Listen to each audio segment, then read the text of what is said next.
Yeah, it's going, and now the mic is on. Now the mic is on, and everyone can hear us talking. They sure can. Do do do do do do. I read a book by Stephen Hawking. Oh, we could talk about the pyramids. Oh yeah, you can. That's interesting. There you go. That is big news. Yeah, I wish we if had that's graphics, legit, but... that would be big news. Okay, Jennifer Delaney's here. Comic Book Man is here. Comic Book Man. Neil, Drake, L. Hello, Miss L. Hey. Scott Free. That is a funny name. Gary Smith and John Biggins. The Night Owls are creeping in. So that's cool. Ooh, you. Wiki Bobby and Nora is back. Welcome back, Nora. Instead of welcome back, Cotter. Welcome back, Nora. Welcome back. Welcome back. Welcome back. Doo-doo-doo. Yeah. Richard's here. Oh, there's two Richards. What is it? Summit Root and Rick. Beer.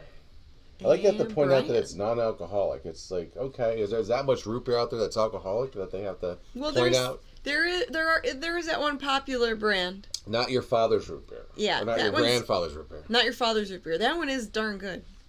It's okay. But at the same time though, they have to always point out non-alcoholic. Well, okay. Well, it's because it's in a glass bottle that looks like a beer bottle. Well, okay. Yeah. Okay. Yeah. I mean, I get just so people know for sure what it is. But there's that much alcoholic root beer out there now that they have to point out the ones that aren't. Well, they make a lot of pop now that has like beer in it. Or fizzy. Mountain Dew. They have a Mountain Dew and a Sunny D. Why would? Because Mountain Dew has a ton of caffeine. Oh, so to mix booze with caffeine isn't a good idea. It's like old Four Locos that used to be out. The original ones. Yeah, that stuff's dangerous. A suppressant and a stimulant mixed into one. Oh boy. Not a good idea. A lot of fun. We're just sharing opinions. You have to have a real young heart for that. Yikes. Let's see. Amanda Childers is here. Ricky Bobby Sonia's here. Lawrence. Bone Jangler's here. Well, cool. Cool, Mofade Chat. All right, should we start Let's start off. Sounds like everyone's rolling on in. We can just start the show. And we start off a little bit like this. Hey, everybody, welcome to another exciting installment of The Mummy and the Monkeys. Harry, Scary, Hangover. Wait, I'm so used to doing the Harry, Scary Hangout intro. I know. I just sort of did that without thinking. It's our after show chat show, don't you know? Yes, as you say. And we talk about different topics. Most of the time we talk about different movies or television shows. It could be something topical, something esoteric, different pop culture things, and then a lot of you, the viewer, chime in and share your opinions and share things. And wherever the night might lead us. We read your comments. There's really no form unless we have a topic that we stick to. And I need to pull this up on this so then I could see that better. Because there it goes. Okay. Yes, I've been given the liver arrest tonight. I have water, ice water, and a soda pop, root beer. Yes, yeah. I've been just kind of like letting that do its thing, regenerate. Bone Jangler says he's gonna pick up a few Welcome Back Cotter Reader comics. Welcome back. That was one of my favorite shows as a kid. Welcome Back, Cotter? The Sweat Hogs, yeah. Really? Oh, God, I love Gabe Kaplan. Had a huge crush on his wife, Julie. I think talk about original nerds. She used to wear these big 70s glasses. Yeah. Ooh, the long brown hair and all those tight clothes they were wearing back then. Boy, that was like that, that adolescent age there where you're forming as a, and it was between her and Linda Carter, Wonder Woman. That was. Oh, everyone loved Linda Carter. Little Grim Gory liked, let me tell you. Oh, everyone loved Wonder Woman. Oh, and Charlie's Angels, not Farrah, not Kate Jackson, but Jacqueline Smith. Oh, that was the one for me. Who later on had her own clothing line at Kmart. That's right. And I bought every piece. Just and it because It was like really tacky stuff. Yeah. Blouses with the shoulder pads and the bows, and it was really cheesy. We have a horror movie update, new horror movie that Hollyweird News from Richard Becerra. My sister-in-law saw a screening of Screamboat, said it was fun with lots of Disney Easter eggs. That was the Steamboat Willie horror flick. She did FX makeup for the movie. Oh, cool. Oh, that's awesome, Richard. That's awesome, Rich, yeah. Cool. Yeah, so Gabe Kaplan is still doing stand-up. Is he sitting down or is he standing up? Yeah. Maybe he's doing sit-down. I even had the Sweat Hog. I had the Sweat Hog T-shirt as a kid. There's a photograph of me somewhere I saw. I don't even know where who had it, but it was me as a kid. And it was probably with some other friends at the time. And you could see I'm wearing that Sweat Hog T-shirt with the caricature drawing of it. Yeah, I loved them. I remember that T-shirt. Funny. That was cool. I wanted the Lunchbox. I don't think I had that. I had a Marvel Comics Lunchbox. Oh. That was my favorite Lunchbox as a kid. The tin Lunchbox with the embossed artwork on it. And then later on, they changed them all to plastic with the big plastic thermos. With the sticker that always ripped off. In the 80s, it was like He-Man and She-Ra and I had the Care Bears. I had the Marvel Comics one. Has like Fantastic Four on one main side, and I think what's on the other side? Spider-Man. And Hawkeye, like a couple of different, and Hulk and stuff like that. And then on the sides, there's other heroes. I actually don't have the original one I had, but I did source one on eBay a while back. Louis over here looking for treats. But dang, I love that thing. He's like, where are Albert my says, treats? I have a picture of where John Travolta was appearing at Peaches in Parma at the old Brooklyn. At the crowd outside was ridiculously large. I saw that. I've seen that picture on Facebook. It was a George Schuba print. Yeah, we've seen that, Albert. Yeah, that's a really cool print. Awesome. Yeah, John Travolta when he could. He's probably still. And George Schuba was Cleveland, Ohio's first ever rock and roll photographer. Yes. He took pictures of the Beatles, Janis Joplin, all these big name people when they would visit Cleveland. And his career was happenstance. He was like a Cleveland cop in the 50s. Yeah, he was a police officer that loved to do photography. And he was a photographer. He did photography for the police force, I believe.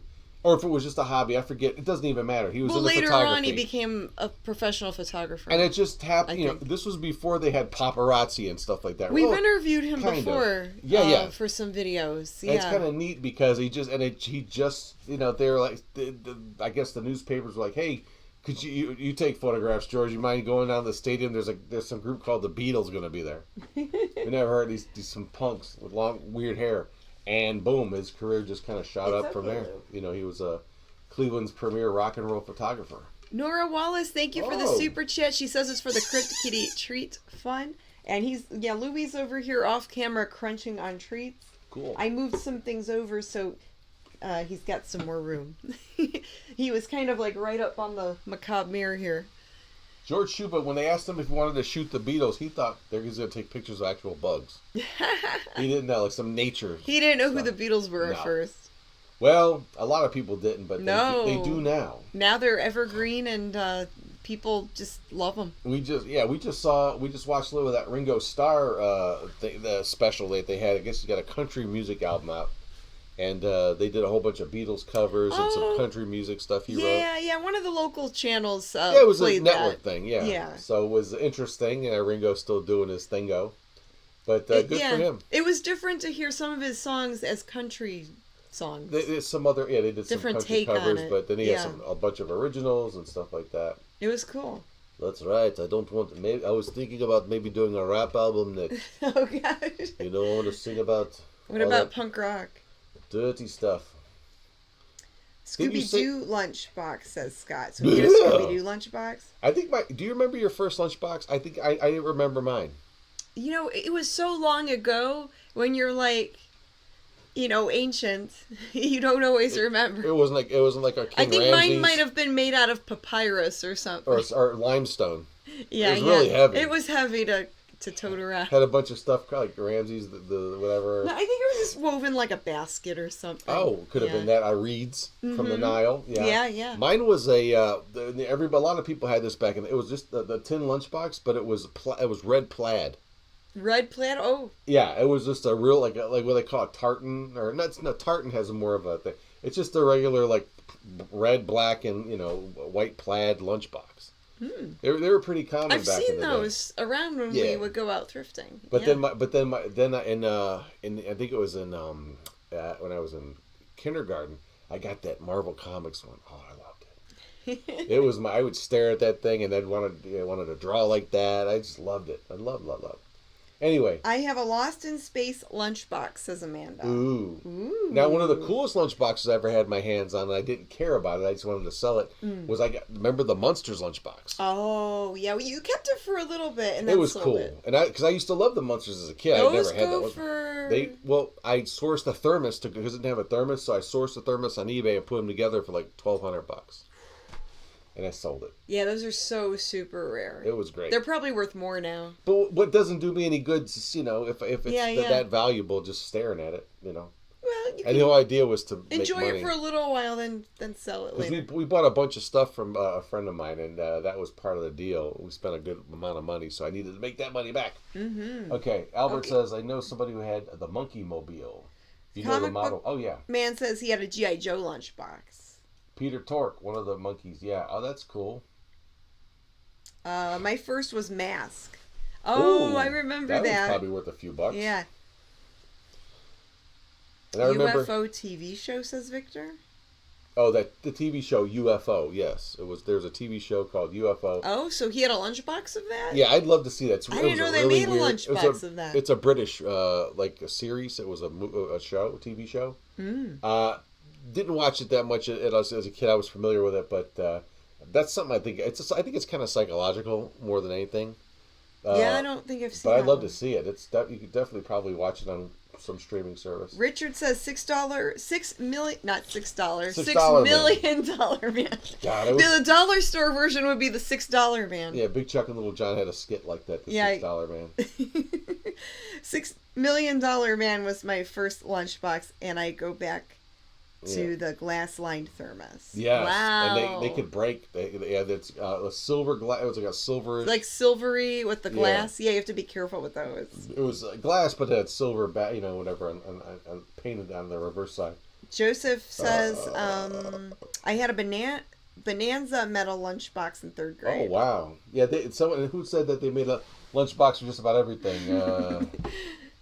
Yeah, Fulton Pierce. That's true. Yeah. There's so many, and the ones I never heard of, and that's like, and you see them, you're like, geez, they really made a lunchbox for everything. They really did. And then Brian says, I had a Star Wars lunchbox from 1977. Yeah, Star Wars. That was awesome. Gary Smith, the last lunchbox I bought was in the 90s. It was the X-Files. I just use it to store X-Files trading cards. Ooh, X-Files. That's like one of my favorite shows. That must have been probably a plastic one, I would imagine. Oh, I'm sure plastic. Unless they made a tin one, a sort of a retro feel to it. Maybe. Now I have to hunt that down. Travis Brown. I might need an X-Files lunchbox. Well, Travis Brown, yeah, you do. It has a David Duchovny thermos inside. It's a fleshlight because he's such a horn dog or something like that. Stop it. It's mine. Yeah, we watch X-Files is a funny show because it's such a good show. It is a very good show. But boy, is it a drone fest. I mean, they mumble a lot. Hey, Scully, what's going on? Hey, Mulder, watch out. Oh no! Scully. Look over there. But you don't care. But you don't care because it's so good. Yeah, it has a interesting feel to it. Good show, great series. Voltron lunchbox, dang. Voltron, I love Voltron. There was a show I was in love with as a kid. That's such a good cartoon. It was Battle of the Planets, which was what they call it over here. There's multiple versions. It was basically based on Gatchaman Ninja Science Team. It was a Japanese cartoon, but we didn't, and it was violent. I mean, they killed bad guys and stuff like that. Well, a lot of anime is, for kids. So, it's different with cartoons or anime in Japan because they would make different anime series for different audiences. Yes, so they had like the little kid cartoons like Speed Racer.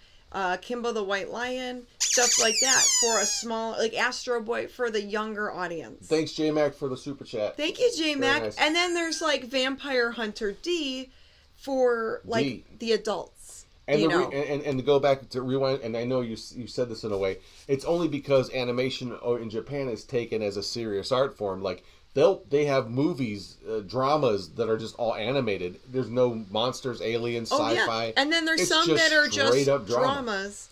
And then different manga. The manga are their comic books. And some of them are meant for kids. Yeah, and adults will pay money to go see an animated drama movie. Some are meant for like adults. They're more like drama oriented, or maybe they're gory. In the States, they want. It's always if it's animated, it's for kids. Yeah. You know, they don't. But over there, it's like they would make different animations for different age groups. But there have been movies that have come out like Heavy Metal, right? That movie, there's 2 parts of that, and animated Cheech Wizard, or the Wizards. It was called Wizards.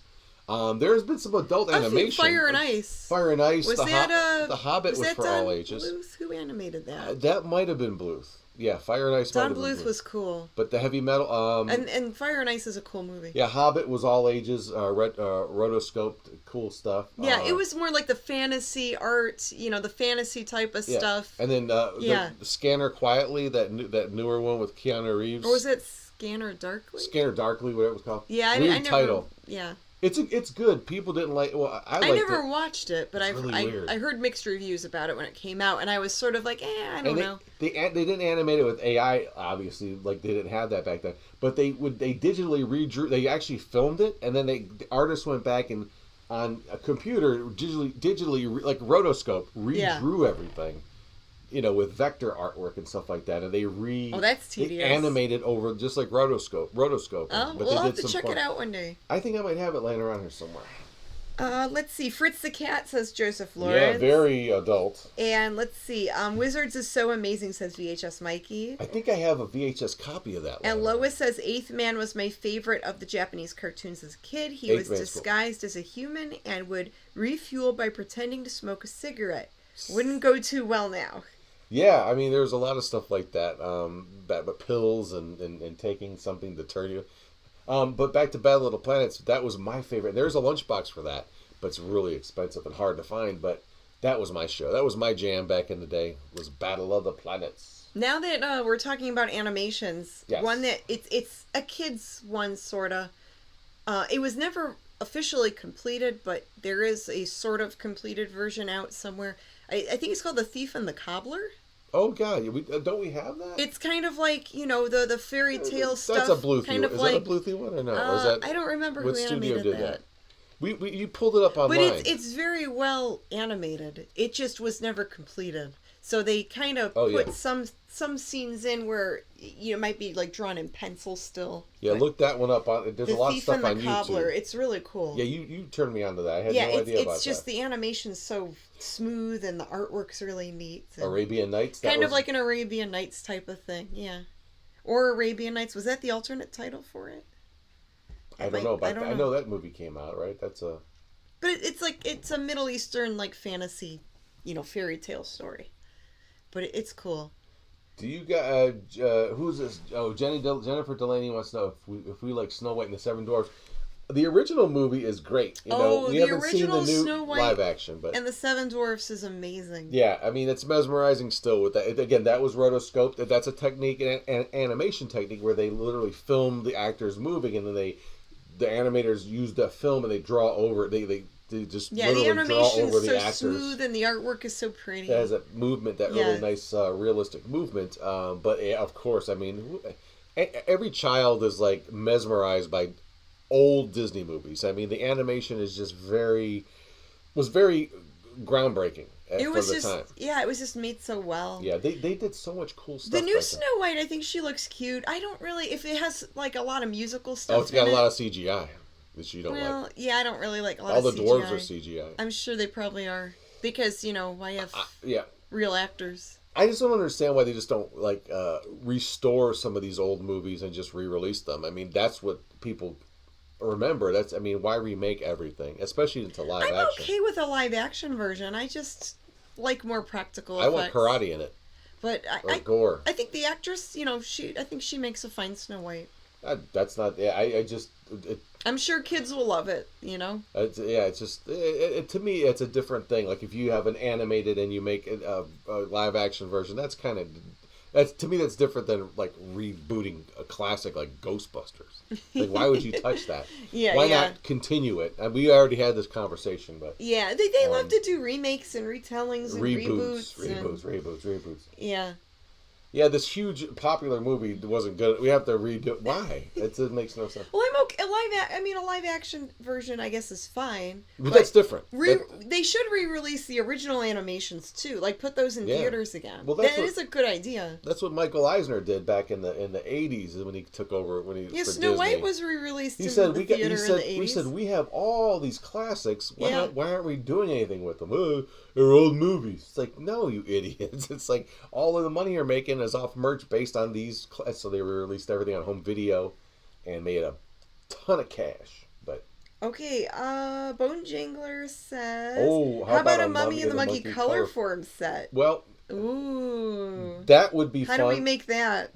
We could do we could figure out who could make them, and then you have to do a Kickstarter to raise the money. Albert Metelsky says, I'd love to have a Mummy and the Monkey lunchbox. That would be fun. And Leo Smith, thank you for the super chat. Yes. I think we had some originally, like... Tony Beller made some. Tony Beller helped make some. There are a few out there. There's maybe 5 or 10 of them out there. Yeah, they're out in the wild. People have purchased them from us at Cinema Wasteland and various places. Because thanks to Tony, he would take like regular plastic lunch boxes and like put our sticker over it to make a Mummy Monkey lunchbox. The stellar Tony Beller, he would make all kinds of Mummy Monkey. He was a one-man Mummy Monkey product making machine. Yeah. He and his sister April, actually. So it was a 2-person operation. So yeah, if we find discounted plastic lunch boxes, maybe we can modify them. That would be fun. And it would be like a Mummy Monkey one of a kind. What we really make each one a one of a kind thing. You remember those? What we wanted to do? Remember those comic books that used to reprints of comics that came out like in the 70s, and they would have a 45 record with it, like all these like Power Records put a lot of these things out. We need a 45 record. What would we do for that? But I wanted to do you do the comic book, and then you do the comic book. So you read the comic. So it's like the book on tape type of thing. But it could be on cassette tape. Book on record. It can even be on cassette. You have to play it on your Fisher Price record player. Yeah, or a cassette we could do on our own. We could actually dub a cassette. And who had those as a kiddo? The Fisher Price record players. A lot of the older people probably did. Yeah, I just bought one of those little. It looks like it's made out of cardboard. Remember the little record player, the 45 player. Works great. Those are cute. Yeah. Yeah, and a lot of them still play. A Mummy and the Monkey model kit would be cool. But I would love to do a short comic with a cassette or a 45 record that came with it, so you read along. There you go. That would be kind of neat. That would be cool. Yeah.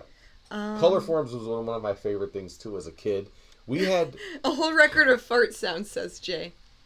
That could happen, too. That could totally happen. Why not? Don't give them ideas. That's a good one. Write that one down. So Colorforms. Okay. So speaking of that, I wish I had show and tell going because I do have. I got a whole. I don't even know how I got this thing. I'm sure they're hard to get even now. Even when I found it. A record of farts. I can't believe I'm writing this down. Yeah. There we go. 45 farts on a 45.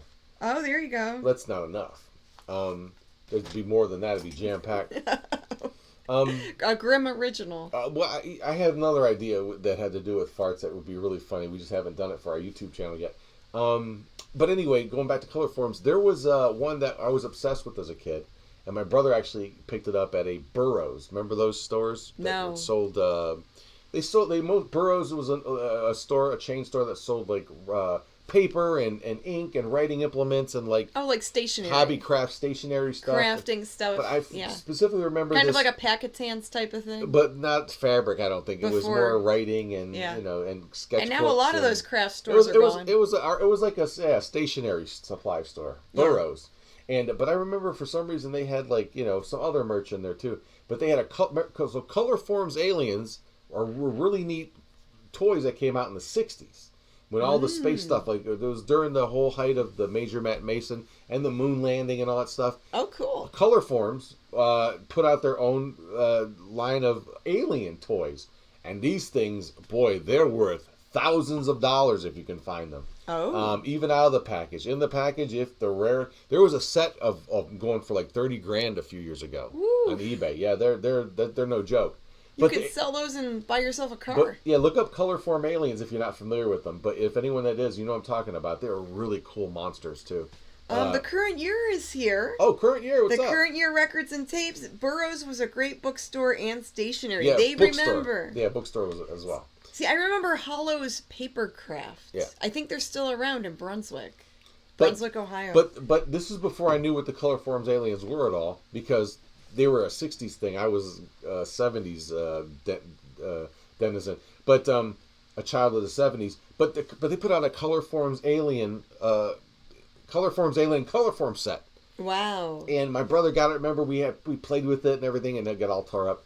And I looked on eBay a few years ago, and I found one. Uh-oh. What? You found one on eBay, and... I bought it. I have it. Oh, I thought you were going to say it was, like, hard to find and expensive. No. I don't remember you buying that. Oh, that was years ago. It was okay. It was when we were still, here. Because you were talking about that other figure set that was, like, $30,000. Oh, no. I thought you were going to say, like, this other thing is expensive, too. So the cool thing about this Colorform set, the cover is a photograph. It must have been a product shot of all these aliens. The Colorforms. Okay. And at the time, I had no idea what they were. It just, because this was during Star Wars, okay, 77, 78.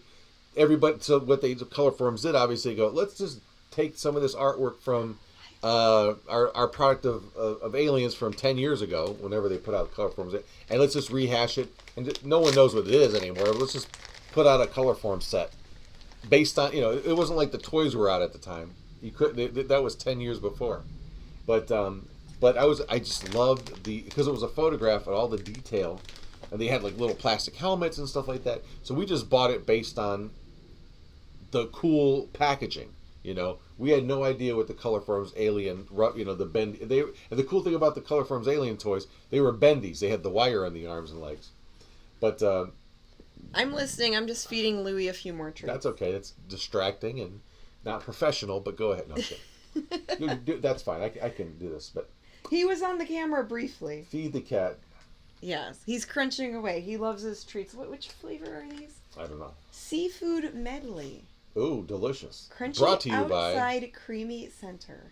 Sounds like me. Oh, here's a Barbie thing. Now you'll pay attention. Oh, what's this one? I'm paying attention. Joking. Go ahead. It's just I was also helping. Just joking. Crypt Kitty Louie. I know, just joking. Go ahead. Okay, what is the Sounds like moonlighting when we do a show. My sisters had Barbie Colorforms with different wardrobes. Aw, that's cute. Current year says we love Colorforms. Hours of fun. Yeah, around Colorforms, another thing was a felt. I had a felt set. It was like just felt shapes that you as a kid. Oh, you would just make stuff with it. Yeah, felt. And if you guys have not checked out the current year record store, you definitely need to. They're on Ridge Road in Parma, Ohio. They're right next to Rudy's Strudel. So, and that's another great store. And they're not far from North Coast Comics. That's right. It's all right there. And it's like a little B&L Comics. B&L is also there, a great comic shop. Yeah, so that little strip of Ridge Road in Parma has a lot of great little shops, a lot of great restaurants too. And what's interesting too is like these comic shops, they're great because they're not cookie cutter. Even the one in Lakewood, the what is that one called? Oh, I can't think of the name of it right now. But yeah, there's but one in Lakewood also. They have a lot of gaming that goes on there, so they all have a different flavor. Like B&L's like got a bunch of old like back. It's issues. really old school. So many rows of old back issues. He's been there forever. Yeah. And North Coast always gets collections in, and you can find all. They have old stuff too, retro comics. Yeah, too. They usually only deal in silver, gold, silver, and some Bronze Age stuff.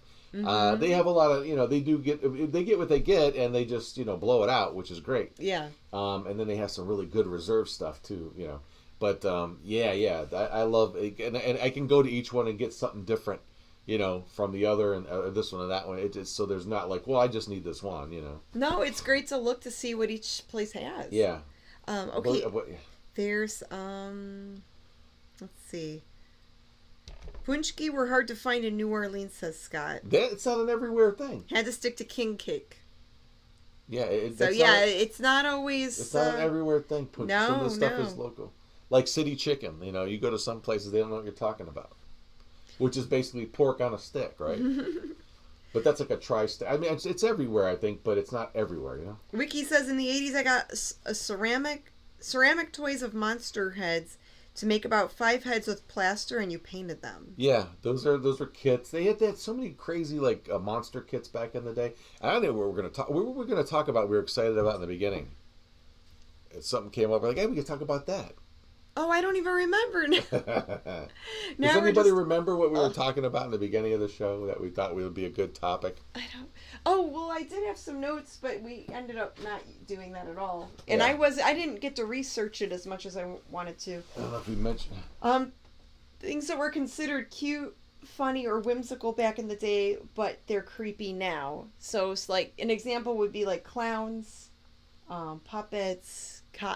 Mascots like Easter bunnies, Santa. Some of those old Santa and Easter bunny pictures are kind of creepy. Back in the day, a lot of people thought clowns are cute and funny, but a lot of people now think they're creepy. So that's all. And then we could list like movies but that's okay. We're talking about retro toys and lunchboxes. Well, we're talking about childhood stuff because that's always interesting, and everybody. And now comic books and shopping and. Yeah, but I thought something came up. Somebody mentioned something early on, and they were like, "Hey, that could be a good time." And then we just kind of I have to circle back and write it down, so maybe we could use it for a future topic. But I don't remember. That's something to talk about. But I like the freeforminess of the show. It doesn't have to be, It doesn't have to be stick to the script with us. So not someone. Mo Fei Chen is saying something about the clown, the subject you brought up. I think the adults back then thought people in costumes or clowns were cute, but the kids are too scared to say anything. Maybe. I don't know. I think clowns were always kind of weird to kids, some of them. But they were popular for so long. It might have all started back in medieval times with the court jester. Yeah. And then later on we had clowns. Send in the clown. Now you got Art the Clown. You go from court jester to Art the Clown, so... Well, and then you had, That's... What was the one popular... Bozo. There was Bozo the Clown? No, but there was another clown. He was like a hobo clown or something. What was his name? Oh, Emmett Kelly. Yes, that dude. Yeah. But I don't know if this is a fascinating subject. No, not really. It's okay. We don't have to talk about that. It's a clown. Yeah. So now they're going off on old toys like, the Thing Maker. There was also Creeple People. Creeple People. That's a great name. Yeah, I never had love that. It. That wasn't that like a Creepy Crawler spinoff? Creepy. Then there was that one that made dinosaurs. I forget the name of that one. The Shape Maker or something like that. That I don't remember. 60 but busy. Now they're all over the place now with clowns and Thing Makers and Creeple People. Oh boy. See. Jennifer Delaney says today is National Respect Your Cat Day. Well, that's every day. Every day. I mean, how do you get away with not respecting your cat? Yeah, it's every day. The cats are the bosses. Louie and Earl and Jack, the Crypt Kitties. They are. We work for them. Cereal. Yes, Kev Thulu. Yeah, I totally. Yes, Grim remembers Freaky cereal. I even have a couple of the plastic little guys. The premiums. That was one of my favorite. I didn't like the other one that came out. That was like a fruity freaky one. It was like a different flavor. It was like berries or something. Yikes. But the original Freakies, I love those commercials. You can see all this on YouTube. Look up Freakies. But what a weird time in the 70s. A friend of mine that I still know. Was there a prize in the box? Yeah, they gave away all kind of premiums. I had these cars and I sold them on eBay. I was going to ask. I wonder if people collect those. They cereal do. prizes. Those are very valuable. Probably because a lot of people didn't keep them. The cereal premiums, yeah. I mean, they didn't think to save them or take care of them. Food and cereal premiums. I have really remember the drink mix Funny Face. Funny Face. Yeah, with Choo Choo Cherry. Weren't there like little plastic cups of faces on them? I have some of those. But the one thing I found a while back was I wish I could remember. I probably a thrift store. It was like they were like nothing. But they're like little. They're called friction walkers or something or some kind of. But they have like little loose legs. So it's a little Choo Choo Cherry was one of the characters. Choo Choo Cherry. Ollie Orange, Goofy Grape, but they're like little plastic. Like three-dimensional characters with like loose legs, and they have a string on them and a medallion, like a little plastic medallion that you would dangle over the table, and they would like walk because the weight would. I found all four of them, and I'm missing a medallion. All the strings hanging off, but these are a couple $100 at least. Wow. For that set. But yeah, Freakies was cool, and there was a friend of mine that was going to say we got into this whole jag in the early 2000s, or was it the early 2000s, when the internet was like, blowing up big and you could search stuff all day. Goofy Grape, says Joseph. Yeah, Goofy Grape, Wacky Watermelon. Rootin' Tootin' Raspberry. I got that. He was it looks like a typo there. Yeah. Rootin' Tootin' had a black hat on. But anyway, so we were reminiscing about cereals and looking at all this stuff, and I think was it Plaid Stallions, that website where they have a bunch of really wild stuff on there, like old retro ads for toys and. Well, I don't know that one. I remember Dinosaur Dracula. Yeah, he was one. That's the one I didn't know, but you knew that one. Oh yeah, that guy's been reviewing pop culture stuff like that for years. I think Plaid Stallions was before that, and there was another one. It was like a cereal database. This was like the early 2000s. Yeah, this was the early 2000s, but before it was Dinosaur Dracula, he had a website that was called something else. Yeah, but this one had all cereal box stuff, like all cereal. And this wasn't cereal, it was just, it was cereal plus other things. One of my favorites as a kid was Moon Rocks, it was called. Or Moonstones, I'm sorry, Moonstones. Moonstones? Yeah. And then what was the other one? It was a crazy one. It was like a machine it was like this robot that made cereal. Oh, it had this really long title. That reminds me, wasn't there some type of, I don't know if it was at Moon Rocks or Magic Rocks? There was some type of rock. That's not food, though. No, it isn't food at all. You grow it. It's Magic Rock. Yeah, you would put them in water, and I guess they would grow and change shape or something. They would grow like straight up. It was just like a crystal type of kit. It was weird, yeah. Yeah, you were. It was a chemical reaction that would grow these like really weird. They smelled kind of funny. I remember Moon Rocks, or Magic Rocks. Oh, that's what they were called. Yeah, it's been a minute. I was trying to remember what they were. Oh, Zeroids. Yeah, that's when. That's not steroids, but Zoids. It was called, right? Oh, no. John Biggins says, "Remember what is it? Remember Topps Monster Flip books, worth a fortune today. Those are worth a lot of money. I found a page from one of those. And VHS Mikey collects vintage cereal. Yeah. Oh, those are cool. Yeah, vintage C3POs was one of my favorite cereals that's like gone forever is Waffle-O's. Waffle-O's? It was they were like little waffles that taste like maple syrup. They were shaped like little fat waffles. They were real good. Waffle-O's were great. But they make a maple cereal now that's very much like it. I just had it a little bit ago. I mean, the cereal was like, who wasn't obsessed with cereal as a kid? There was Whale-O's was another good one too. Whale-O's? Whale-O's was like a Cheerios shape, but it had like this white frosting out like donuts. And they did have a donut. It was like mini frosted donut cereal. Weird. Wow. So was this like all sugar? That was super sugar crisp cereal. Yeah, they put sugar in the title. A ton of sugar in cereal. Oh, good stuff. A lot of it was good stuff though. Team Flakes. And Kaboom, yeah, that's the clown cereal. Kaboom cereal with a creepy clown on the box, says Sean. They were making that up to a certain. I thought they had Kaboom out still. I think you could still find it in places. John says I miss Team Flakes. Yeah, Team was interesting. That was like a brand flake, I believe. And then Scott says King Vitamin was the worst. Quisp was really good, and that Marks was carrying that local store. I don't know, the current year says Quisp, and you liked Quisp. And then Marks, a grocery store, a local chain there in Cleveland, they were selling Quisp up until the store by us doesn't carry it anymore. Mm-mm. Maybe some of them other. I don't know why they used to though, up until like a few years ago. King Vitamin. I heard Bone Jangler was talking about King Vitamin. Oh, speaking of that, if anyone's new... Bone Jangler says, Marvel made a magazine in the 70s called Monster Madness. It was like a famous monsters thing, but with funny captions and photos. I've got a few of those. They're magazines. Yeah, they're pretty cool. They just have, like, funny word balloons. Like, they make fun of, the monster scenes.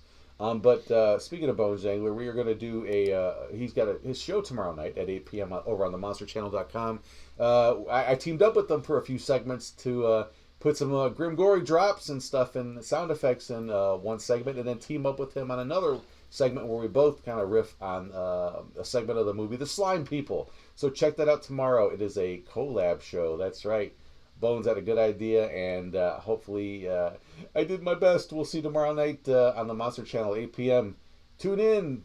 Be there or be square, as they say. Yes. All right, guys. And the reason I brought it up real quick is because... I remember, I think it was last show, he was talking about King Vitamin cereal. And have you ever had that? No. It's basically Captain Crunch with no sugar. So it's like plain Captain Crunch. And as a kid, boy, yeah, that's like it's like having a piece of chicken with no salt on it or something. If you're a saltaholic, it's just a very strange. Yeah, it was like, who was eating? As a kid, I don't know. Maybe parents would buy it thinking, "Oh, it has vitamins in it." And boy, it was the biggest letdown to the palate that craved any kind of sweetness. Oh, because it had the corn taste, like Captain Crunch. Mm-hmm. But it had no sweetener at all. It was really bad. Oh. But sometimes I would crave it as a kid. I'd want it, but then like halfway through eating, you're like, this is not cereal. Like you're putting sugar on it. It's like, you missed the whole point of eating a healthy cereal. It's not the same. No, but that was definitely one of the worst cereals. I don't even know how they made any money on that cereal. And still cut the roof of your mouth. Yeah. Let's see. What about a cereal you didn't like as a kid but you like now? Quake was the other cereal opposite of Quisp. Quisp and Quake. James Muscarella liked Alphabets. Kicks were kind of boring. Is there a cereal you didn't like as a kid? One that I didn't like? I got one that's not King Vitamin. Trying to remember. To this day, I still don't like it. Honestly, Lucky Charms I don't like. I love Lucky Charms. Because, I wanted to like Lucky Charms, but the marshmallows have a weird texture. Well, they are. And I didn't like the feeling of the marshmallows on my teeth. They're like chalky, yeah. Yeah, to me it was kind of gross. But I like let them get a little soft. Like, I liked the sweet, but I didn't like those darn marshmallows, and sometimes I would just not eat the marshmallows. So, and it's weird, right? You still eat that, but one of the cereal I didn't like as a kid. Then I just didn't like marshmallows in cereal. And what I don't like to this day is Apple Jacks. Apple Jacks? Don't like them. Yeah, it's kind of like whatever. I guess I like cinnamon, but for some reason I don't like whatever's going on in an Applejack. I still don't like them. Sugar Pops is another one that I kind of like, but they have a slime. You ever have Sugar Pops? What do they look like? It's a yellow. It looks like a nugget. It's a yellow nugget. Yes, I've had those. And they're kind of they're waxy. Okay. But when you put the milk on, they're still slimy. They get kind of weird. But I ate them, but because they were kind of like almost like popcorn with the candy coating on that side. But they get slimy and weird. I don't really like corn pops, but I would eat them. And I don't dislike marshmallows. It's just those freeze dried marshmallows. Well, you didn't like They didn't like the Monster cereals. Well, I liked the Monster cereals, but sometimes I would pick out those marshmallows. Like, I liked the crunchy parts. I didn't like the texture of the marshmallows. They're talking about some cereals in there in the chat. Like Count Chocula, it had the marshmallows, and I was like, but I liked the chocolate. And I liked that it would turn your milk chocolate. So, okay, James Muscarella says shredded wheat. Now, as a kid, shredded wheat was terrible. The only people that shredded wheat were like adults that were working out or trying to stay fit. It's to this day I probably can't eat shredded wheat with the wheat with the frosting. I liked. That's good. Yeah. But some people don't like the sugar. But so here's a little bit of a hack. So I do still like shredded wheat plain, but I use the sweet vanilla almond milk with it. Oh, there you go. It's really good. Yeah. It's kind of a hack without. So if you don't want the sugar.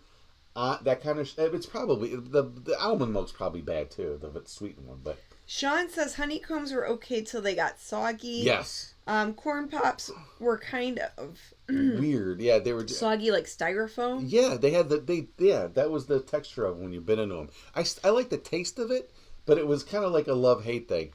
But I would eat them, but. And the Ricky Bobby Sonia rice crinkles are my favorite. Rice crinkles, boy, that's like Rice Krispie type of thing. Yeah. And I think I might have talked about this before. I'll probably never find out about it, and I don't know what it was to this day. But I remember a cereal.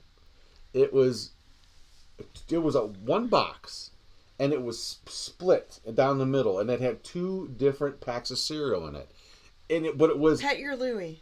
I beg your pardon. Pet Your Louie. I will.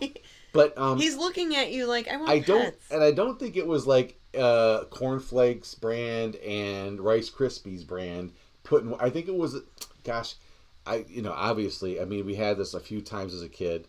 Remember buying it at a salvage store, where they have like dent and scratch type of cans and boxes. That they had. It was called Dilly Salvage.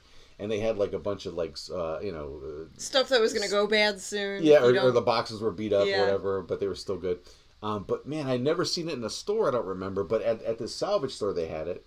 But it was just, I remember it was split down the middle, weird, 2 cereals in one. I have no idea. 2 different, and I'll never probably find the answer to that, but I just thought I'd throw it out there. That's weird that you remember stuff like that. Because it was so interesting, you know? I thought, even as a kid, I thought it was kind of neat. All right, guys, I think we're going to wrap this up. I am tired. Smurfberry Crunch. Oh, my God, deliciousness. Smurfberry. Yes, Super Mario, Mr. T cereal. Oh, Mr. T was good. C3POs, again, I'll throw that out there. There were so many. It was just cereal crazy at one point. Some that are still good. And I remember the Ninja Turtle cereal with the Ninja Turtle plastic bowls. Pac-Man cereal, remember that? Yeah, they would make cereal based on everything. It was just nuts, and you just keep going on forever. And you know what's nuts? Our conversation, how we could go from one thing to talking about breakfast cereals from the 1980s. All right, well, we're getting close to getting to have breakfast soon if we keep going. So I know. I'm like one tired little ghoul, guys. So thank you so much for chatting with us and hanging out with us for the Harry Scary Hangout and the Harry Scary Hangover. Remember to like the video, and if you're not subscribed, please do so. And double check to make sure you're still subscribed, because a few fans wrote to us saying that they thought they were subscribed, but it was showing that they were not. Oops. So, I don't know what's going on there. Maybe a YouTube glitch. Hey, I just remembered what we were going to talk about at the beginning of the show. Let's take another hour and talk. You can, Grim. I'm going to go crawl into the sarcophagus here. We'll save it for next time. Anyway, so all right. thanks. Good night, good fright, guys. Mwah. See ya. Say good night, Louie.